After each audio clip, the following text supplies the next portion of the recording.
Hi there, my name is John Stevens, pastor of Zion Lutheran Church in Oregon City, Oregon, and we're part of the ELCA, and welcome to Dollar Store Children's Sermons, where we take a look at the lectionary text and we tie into an item from the Dollar Tree. This is for the narrative lectionary, and we're still in the Gospel of John, and we're in the trial, and last week we had Peter's denial, and this week we have Jesus being asked all of these questions.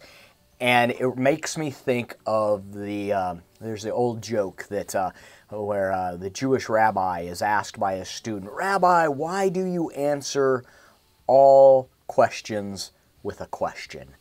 And he says, "Oh, do I?" This idea that questions are important, are powerful, and they are okay.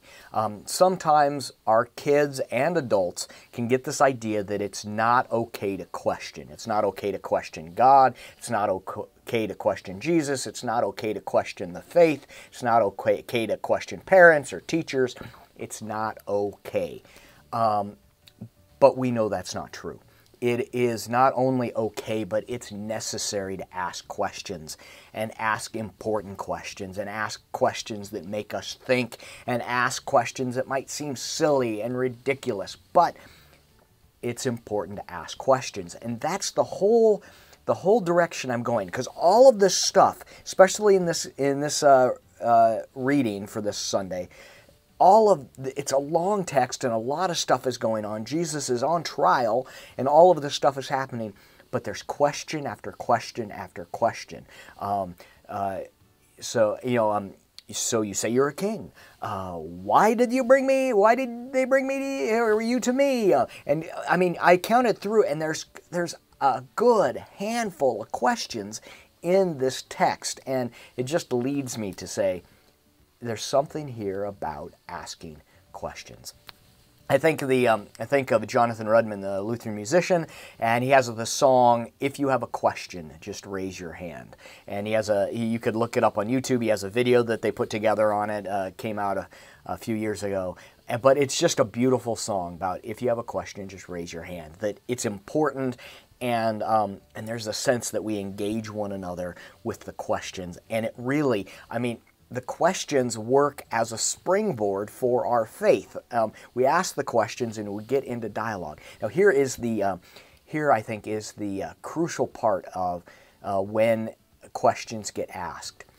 It is okay to say, "I don't know."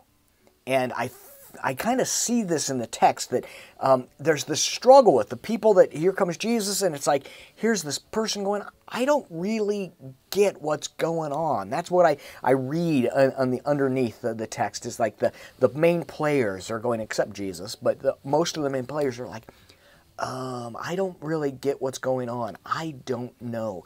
And I think as we as people of the faith, as people in community, it's important to honor, to say, I'm going to ask you a question, and it's okay if you say, "I don't know."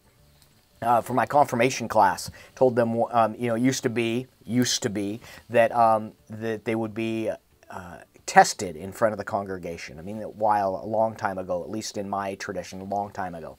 And I told the confirmation kids, I'd like to reintroduce that practice of asking, quizzing you and asking questions in front of the congregation, but with the caveat that the only answer you needed to give was, "I don't know," or "It's covered by grace."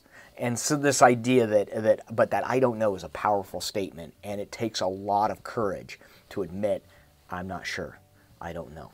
Anyway, so asking questions. Questions are good. That's the theme. Hope you can use it for your springboard, for your own thinking around your own children's sermons. So thanks for stopping by, and I hope you have a fantastic week.